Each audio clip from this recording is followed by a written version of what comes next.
The Aryapuram cooperative urban బ్యాంక్ను రక్షించుకోవాల్సిన బాధ్యత అందరిపై ఉందని మాజీ ఎమ్మెల్యే జక్కంపూడి రాజా ప్రజలకు పిలుపునిచ్చారు.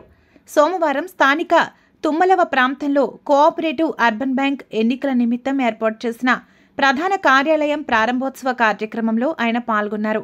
బ్యాంకు ఎన్నికల్లో నందెపు శ్రీనివాస్ బెల్టును గెలిపించాలని కోరారు.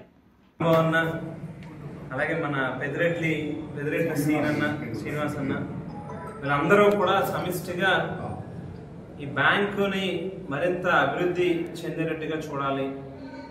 ఏదైతే గడిచినటువంటి కాలంగా అనేక సమస్యలతో ఎదురవుతూ ఉన్నటువంటి పరిస్థితులు ఉన్నాయో, ఎన్పిఏ పర్సంటేజ్ బాగా పెరిగిపోవడం, డివిడెంట్లు ఇవ్వకపోవడం కావచ్చు, ఇట్లా వివిధ రకాల సమస్యలతో ఉన్నటువంటి బ్యాంకుని రాబోయేటటువంటి రోజుల్లో రక్షించుకోవాలి.